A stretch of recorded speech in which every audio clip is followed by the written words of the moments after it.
Hello everyone, welcome to my YouTube channel the KCC Krishnam coaching classes. आज की class में हम लोग कॉस्ट अकाउंटिंग, जिसको कॉस्टिंग नाम से भी लोग बोलते हैं, उसके बारे में अपन बात करेंगे। उसका इंट्रोडक्टिव पार्ट है ये। तो जो भी स्टूडेंट्स ग्रेजुएशन से रिलेटेड है या professional courses CA, CS, CMS से रिलेटेड है, ये वीडियो आप लोगों के लिए है।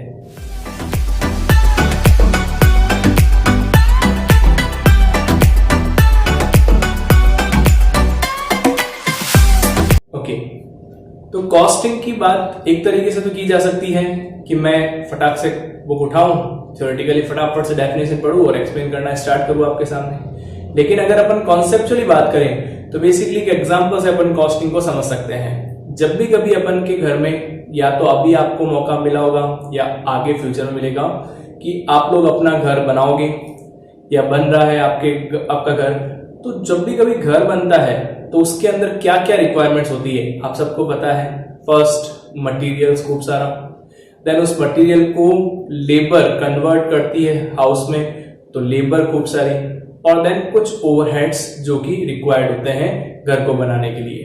तो ये दो तीन चीजों से मिलकर के अपन लोगों को क्या पता चलता है कि घर की टोटल, यानी कि कोई भी अपन ने मकान बनाया या हाउस बनाया तो उसकी टोटल कॉस्ट कितनी है। क्योंकि कॉस्ट कैसे कैलकुलेट की जाती है या कॉस्ट कैसे पता की जाएगी, यही इस सब्जेक्ट का मेन थीम है। यानी ये सब्जेक्ट बेसिकली आपको ये सिखाएगा कि हाउ टू कैलकुलेट कॉस्ट, यानी आपको कॉस्ट कैसे कैलकुलेट करना है, और दूसरा आपको सिखाएगा हाउ टू कंट्रोल कॉस्ट। यानी कि अगर ये दो चीजें आप मेरे से ध्यान से समझ लेते हैं तो आपको इंट्रोडक्शन में कॉस्टिंग का बेसिक थीम समझ में आ जाएगा कि ये पूरी बुक किसके बारे में है और किस तरीके से बात कर रही है। तो हाउ टू कैलकुलेट कॉस्ट, यानी कि आपको कॉस्ट कैसे कैलकुलेट करना है, उसके बारे में अपन को समझ आना पड़ेगा।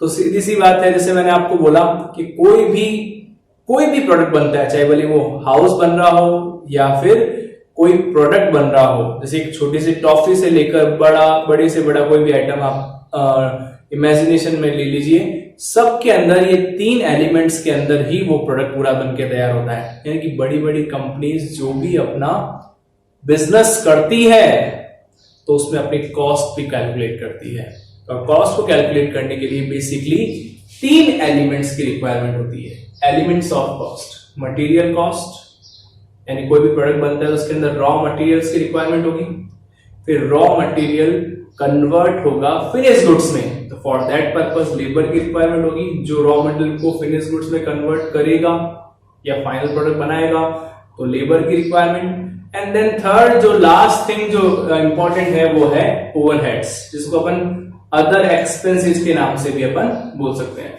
तो कुछ एक्सपेंसेस की रिक्वायरमेंट्स भी होगी। यानी ये तीन चीजों का बेसिक अगर अपन कॉम्बिनेशन बनाए तो किसी एक प्रोडक्ट की कॉस्ट फाइंड आउट हो जाएगी। तो कॉस्टिंग के अंदर आपको किसी भी प्रोडक्ट की कॉस्ट कैलकुलेट करना हो तो आप उससे ये पूछ सकते हो कि तो मुझे इसकी टोटल मटेरियल बता दे, टोटल लेबर बता दे और बाकी सारे खर्चे बता दे, कॉस्ट आ जाएगी, राइट। तो कॉस्ट इन तीनों एलिमेंट्स के बेसिस पे निकाली जाती है। तो हाउ टू कैलकुलेट कॉस्ट के अंदर इन लोगों ने क्या किया है, एक आपके सामने कॉस्ट सीट का प्रेजेंटेशन दिया है। मैं आपको एक स्टेटमेंट सिखाऊंगा जिसका नाम होगा कॉस्ट सीट, जो नेक्स्ट वीडियोस में आएगी। तो कॉस्ट सीट से अपन ये जान पाएंगे कि कैसे कॉस्टिंग में कॉस्ट कैलकुलेट की जाती है। तो बेसिक अगर मैं कहूं कॉस्टिंग का मीनिंग, तो अपन कहेंगे कोई भी बड़ी कंपनी कोई भी प्रोडक्ट बनाती है, चाहे वो छोटा प्रोडक्ट बनाओ चाहे बड़ा प्रोडक्ट बनाओ, उसके मन में ये बहुत ज्यादा इंपॉर्टेंट क्वेश्चन होता है कि मेरे इस प्रोडक्ट की कॉस्ट कितनी लगेगी। जैसे कि ये पेन, अगर ये पेन बना तो ये पेन अगर मेरे हाथ में 20 रुपीज या 30 रुपीज में आया है तो उसकी कॉस्ट उस कंपनी को कितनी लगी पहले वो फाइंड आउट करेगी, ताकि उसके अकॉर्डिंग वो अपना मार्जिन उसके अंदर ऐड करके मार्केट में उतार सके। फिर मार्केट से होते होते एजेंट्स, रिटेलर, होलसेलर्स, रिटेलर से होते होते जब तक मेरे पास में आया ये 30 रुपीज का या 20 रुपीज का हो गया है, राइट। तो उसकी कॉस्ट पता करेंगे तभी तो आगे की चेन बन पाएगी। तो हर एक बिजनेस को अपने प्रोडक्ट की कॉस्ट फाइंड आउट करना बहुत बड़ा क्वेश्चन होता है, और उस क्वेश्चन का आंसर देता है कौन, कॉस्टिंग, इसको अपन कॉस्ट अकाउंटिंग कहते हैं। तो किसी भी बड़े बिजनेस के अंदर कॉस्ट डिपार्टमेंट एकदम अलग बना होता है, जो सिर्फ कॉस्ट अकाउंटिंग का वर्क करता है। फाइनेंस डिपार्टमेंट अलग बना होता है, जो फाइनेंशियली वर्क करता है। फाइनेंशियल अकाउंटिंग का काम अलग होता है, यानी हर एक चीज का अलग अलग डिपार्टमेंट्स होते हैं। तो अभी अपन कुछ दिनों के लिए या इन कुछ वीडियोस में अपन कॉस्ट डिपार्टमेंट कैसे काम करता है उसके बारे में पता करेंगे कि कॉस्ट डिपार्टमेंट किस तरीके से वर्क करता है। तो कॉस्ट डिपार्टमेंट के अगर आप मान लो कॉस्ट मैनेजर हो, तो आपकी फर्स्ट ड्यूटी होगी क्या? How to calculate cost, cost को कैसे कैलकुलेट की जाए। तो आप उसकी कॉस्ट को कैलकुलेट करने के लिए तीनों एलिमेंट्स यूज करोगे और कॉस्ट निकालोगे। सर इतना आसान है क्या? कॉस्ट शीट बनाना अगर अपन सीखेंगे तो टोटल कॉस्ट निकालना भी सीख जाएंगे और प्रॉफिट और सेल्स भी निकालना सीख जाएंगे। तो नेक्स्ट वीडियोस आप देखना, तो कॉस्ट शीट मैं आपको बताऊंगा, तो इजीली आप उसमें सीख पाओगे। तो एक क्वेश्चन का आंसर तो मैंने हल्का फुल्का आपको समझाया कि इस बुक का सॉल्यूशन या इस बुक के अंदर क्या समझाया जाएगा, कॉस्ट कैसे निकालते हैं। दूसरा बड़ा क्वेश्चन होगा जिसके ऊपर ऑलमोस्ट पूरी बुक टिकी हुई है, यानी हाउ टू कैलकुलेट कॉस्ट 20% अगर इस बुक का, तो 80% है हाउ टू कंट्रोल, यानी कि कॉस्ट को कैसे कंट्रोल किया जाए, उस पर 80% चैप्टर्स डिपेंड है।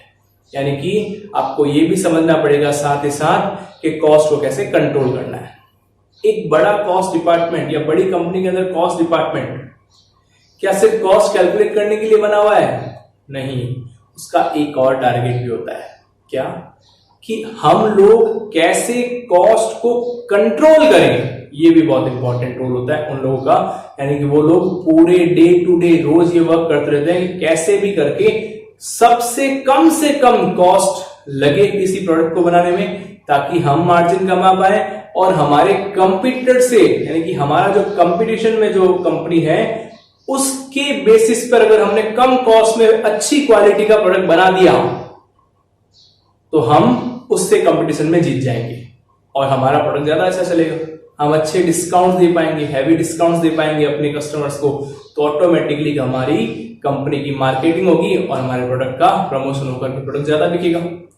तो कॉस्टिंग का बहुत बड़ा खेल होता है किसी भी इंडस्ट्रियल कंपनी के लिए या मैन्युफैक्चरिंग कंपनी के लिए।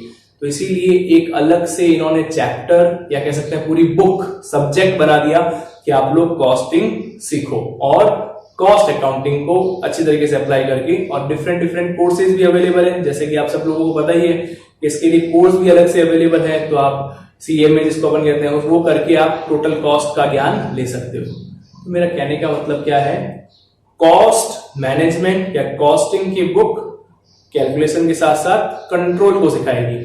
अब कंट्रोल का मतलब जैसे कि आपका पहला एलिमेंट है मटेरियल कॉस्ट, तो इस मटेरियल कॉस्ट को कैलकुलेट करना तो सीख जाएंगे अपन, बट इसको कैसे कंट्रोल करना है उसके बहुत सारे मेथड्स, बहुत सारे फॉर्मूलाज के बेसिस पर लोगों ने बहुत रिसर्च किया है और फिर इसके बाद में कुछ फॉर्मूलाज या कुछ मेथड्स आपके सामने प्रेजेंट किए हैं जिनसे आप मटेरियल की कॉस्ट कंट्रोल कर पाओगे। तो कुछ चैप्टर्स, यानी कि अपन कह सकते हैं कुछ चैप्टर्स में अपन को मटेरियल कॉस्ट कंट्रोल समझाया जाएगा। देन आएगी आपकी लेबर कॉस्ट। जैसे मटेरियल कॉस्ट के लिए कुछ मेथड्स हैं, वैसे लेबर कॉस्ट के लिए भी डिफरेंट मेथड्स हैं, फॉर्मूलाज हैं, फॉर्मेट्स हैं। उन सब के बेसिस पर अपन लेबर की कॉस्ट कंट्रोल करना सीखेंगे, इसके भी कुछ चैप्टर्स हैं। तो मेरा अभी टारगेट क्या है इस वीडियो में आपको क्या समझाना कि आपका टोटल कोर्स कंटेंट कैसे बना हुआ है। मैं इस वीडियो में यही कवर करने की कोशिश कर रहा हूं कि भाई कैसे क्या ऑब्जेक्ट होगा, अपन इस पूरी की पूरी जर्नी के अंदर क्या क्या टॉपिक्स कवर करने वाले हैं या कॉस्ट अकाउंटिंग में होता क्या है एक्चुअली, ये आपको समझाने की कोशिश कर रहा हूं। और वैसे ही ओवरहेड्स के भी कुछ चैप्टर्स होंगे, उसको कैसे कंट्रोल करना है उसके बारे में फॉर्मूलाज और टेक्निक्स होगी, बातें करेंगे जब अपन धीरे धीरे वीडियोस बनाएंगे और आपके सामने मैं जल्दी से जल्दी अपलोड करने की कोशिश करूंगा। तो ये सब चीजें हो गई। तो क्या सर यही इतना ही कोर्स है कि आपने कहा एक चैप्टर या 2 चैप्टर तो हो गया कैलकुलेट के ऊपर और 6-7 चैप्टर हो गए इन तीनों के कंट्रोल के ऊपर, तो 8 चैप्टर का ही पूरा कॉस्टिंग होता है? नहीं, अब डिफरेंट और चैप्टर्स भी आते हैं, जैसे कि प्रोसेस कॉस्टिंग। अब एक चैप्टर प्रोसेस कॉस्टिंग है, उसके अंदर अपन हर एक प्रोसेस पर कॉस्ट कैलकुलेट करेंगे और फाइंड आउट करेंगे कि कॉस्ट कम लग रही, ज्यादा लग रही है या कम लग रही है। कम लग रही है तो अच्छी बात है, ज्यादा लग रही है तो उसको कंट्रोल करो। तो डिफरेंट डिफरेंट प्रोसेस पे कॉस्टिंग कैसे कैलकुलेट की जाएगी, प्रोसेस कॉस्टिंग सिखाएगा आपको। एक ऑपरेटिंग कॉस्टिंग आएगा, अपने आसपास डिफरेंट डिफरेंट खूब सारे ऑपरेशंस चलते हैं, जैसे कि सिनेमा हॉल की टिकट का रेट कैसे डिसाइड होता होगा, तो उसकी कॉस्ट तो होती होगी ना कुछ। उसके अलावा अपन कह सकते हैं पैसेंजर अगर एक जगह से दूसरी जगह कोई गाड़ी या बस लेके जा रही है, करवा रही है, ट्रेवल एजेंसीज है, तो उनको ये पता करना पड़ेगा पर पैसेंजर कितना फेयर चार्ज करें हम, तो उसके लिए पहले वो पर पैसेंजर कॉस्ट निकालेगी। तो डिफरेंट डिफरेंट जो ऑपरेशंस अपने सामने हो रहे हैं। एक और एग्जांपल देता हूं, आप अगर कोई हॉस्पिटल में जाते हैं तो पर बेड चार्ज कैसे डिसाइड करते हैं, तो पूरा हॉस्पिटल की कॉस्ट कितनी है उसके अकॉर्डिंग एक बेड की कॉस्ट कैसे निकालेंगे। तो अलग अलग ऑपरेशन की अलग अलग कॉस्टिंग, ऑपरेटिंग कॉस्ट एक चैप्टर आएगा, उसमें सिखाएंगे अपन को। अब एक चैप्टर आएगा रिकंसिलिएशन स्टेटमेंट। सर इसमें क्या होगा, इसमें आपको क्या करेंगे वो लोग, दो अलग अलग चैप्टर्स होंगे, सॉरी दो अलग अलग स्ट्रीम है। फाइनेंस अकाउंटिंग जिसमें अपन प्रॉफिट निकालते हैं, ट्रेडिंग P&L बना करके नेट प्रॉफिट, वो अपन ने सीख लिया 11-12 के अंदर। लेकिन अब अपन कॉस्टिंग सीख रहे हैं, तो ये दोनों डिपार्टमेंट अलग अलग है, जैसे कि मैंने अभी आपको बताया था। ये दोनों अपने लेवल पर प्रॉफिट्स निकालते हैं। तो जाहिर सी बात है कुछ आइटम्स इसके पास कम होंगे एक्सपेंस इनकम के, तो इसका प्रॉफिट अलग आता है, और कुछ इसके आइटम्स इसके पास कम होंगे एक्सपेंस इनकम के। कॉमन है वो तो दोनों ले लिए, बट कुछ अगर एक दो भी कम है तो इन दोनों के प्रॉफिट्स में डिफरेंस आएगा। तो डिफरेंस क्यों आया, किन किन पॉइंट्स की वजह से आया, उसके लिए एक स्टेटमेंट बना के इनके सामने प्रेजेंट करना पड़ेगा कि भाई इसी वजह से रिकंसिलिएशन स्टेटमेंट है ये, इसकी वजह से इन दोनों प्रॉफिट्स में डिफरेंस आया है। और भी खूब सारे चैप्टर्स होंगे, धीरे धीरे अपन जैसे जैसे आगे बढ़ेंगे वैसे वैसे बात करेंगे। तो बेसिकली आज की क्लास की अगर मैं बात करूं आपको, तो मैंने आपको थीम और टारगेट देके जा रहा हूं कि अपन को कॉस्ट अकाउंटिंग के अंदर सीखना क्या है। तो पहला हाउ टू कैलकुलेट कॉस्ट, और दूसरा कंट्रोल द कॉस्ट, कॉस्ट को कैसे कंट्रोल करें उसके बारे में पूरा टॉपिक्स है। अगर किसी बच्चे के माइंड में ये चीज सेट हो गई कि ये दोनों क्वेश्चंस का आंसर है, तो वो हर टॉपिक जब भी पढ़ेगा उसके माइंड एकदम क्लियर रहेगा कि मुझे किस चीज का आंसर मिल रहा है ये पढ़ने से, राइट। तो चलो आज की वीडियो में बस इतना ही, मिलते हैं नेक्स्ट एक बहुत ही नेक्स्ट इंटरेस्टिंग वीडियो के साथ। तब तक अपना और अपनों का ख्याल रखिए। Earn more good wishes, goodbye, god bless.